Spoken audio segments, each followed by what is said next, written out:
The village warrior. In the heart of a dense forest, nestled among rolling green hills, lay the quiet village of Darwin. It was a place of simple joys and hard-working souls, untouched by the chaos of the outside world. Yet, like any peaceful haven, Darwin had its share of legends, none more celebrated than the tale of the village warrior. Years ago, Darwin was not the serene village it had become.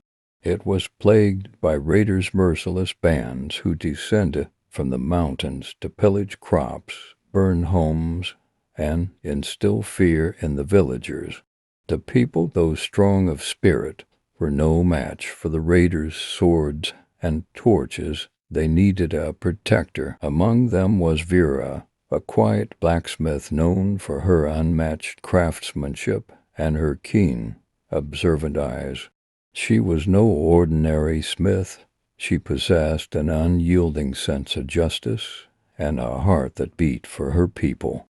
When the raiders struck one fateful harvest night, Vera made a decision that would change the course of Darwin's history. In the days that followed, Vera melted down her tools and forged a blade unlike any other, strong yet light, sharp enough to split a strand of hair. She called it Sangreal, meaning guardian of the land. With Sangreal in hand, she began her training, using the shadows of the forest as her ally. For months, Vera honed her skills in secret.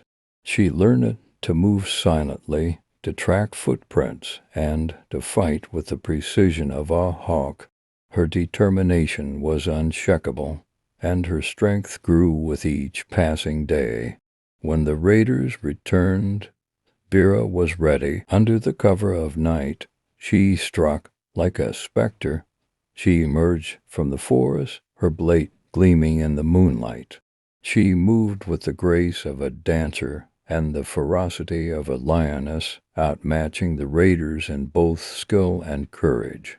One by one they fell, until their leader, a towering man named Kragan, stood alone. "You fight for nothing," Kragan sneered, raising his battle axe. "What can one woman do against the tide of men like me?" Vera's reply was simple. "One woman can turn the tide when she fights for her people." Their battle was fierce, shaking the very ground beneath them. Vera's agility countered Kragan's brute strength, and after a long struggle, she delivered the final blow, driving Sangreal through his armor. The villagers, who had watched from a distance, erupted in cheers as the remaining raiders fled into the night. Vera, blooded but unbowed, stood tall before her people. She had become more than a blacksmith that night. She was now their warrior. From that day on, Darwin knew peace. The legend of Vera, the village warrior, spread far and wide, deterring anyone who might threaten the village. Vera herself returned to her forge, creating tools for her people and teaching the next generation to protect what they held dear. Her legacy lived on, not in monuments or riches, but in the hearts of the villagers who knew that courage, when born of love, could shield an entire world.